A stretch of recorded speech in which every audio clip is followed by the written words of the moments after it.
ভারতের ৮০তম স্বাধীনতা দিবসে লালকেল্লা থেকে দেয়া ভাষণে মাওবাদ মনোভাবাপন্নদের দিমাগি নকশাল বলে উল্লেখ করলেন প্রধানমন্ত্রী নরেন্দ্র মোদী। সেই বক্তব্যের ২৪ ঘন্টা কাটতে না কাটতেই সামাজিক যোগাযোগ মাধ্যমে আবির্ভাব ঘটে দিমাগি নকশাল জনতা পার্টির। हमें दिमागी नक्सल होने पर गर्व है क्योंकि हम सवाल किसी के खिलाफ नहीं देश के बेहतर भविष्य के लिए करते हैं।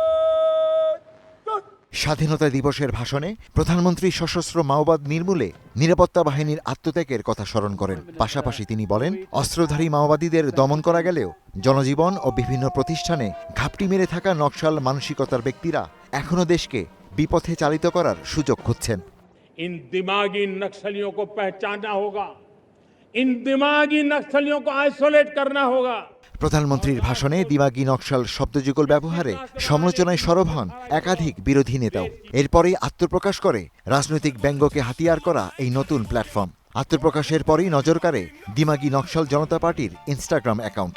নিজেদের অস্তিত্ব ঘোষণা করতেই দ্রুত বাড়তে থাকে অনুসারীর সংখ্যা। যুক্ত হচ্ছেন লাখ লাখ ফলোয়ার, পাচ্ছে জনপ্রিয়তা। যতটুকু ধারণা পাওয়া যাচ্ছে, এটি কোনো রাজনৈতিক দল নয়, তবে একটি অনলাইন রাজনৈতিক উদ্যোগ। কারণ এক্স অ্যাকাউন্টের পোস্টে স্পষ্ট হয়েছে, দিমাগি নকশালরা ভগৎ সিং এর আদর্শে অনুপ্রাণিত।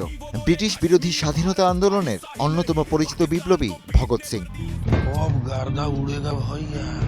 ইনস্টাগ্রামে ওই অ্যাকাউন্ট থেকে শাসক দল বিজেপি ও বিভিন্ন সামাজিক বিষয় নিয়ে ব্যঙ্গাত্মক ও প্রতিবাদী এসব পোস্ট ঘিরেই নেট মাধ্যমে ব্যাপক সাড়া পড়েছে। তবে এনডিটিভি সূত্রে খবর, ইতোমধ্যেই এই পেজটি ইনস্টাগ্রাম থেকে উধাও হয়ে গিয়েছে। Ishtiaq Hossain, star news.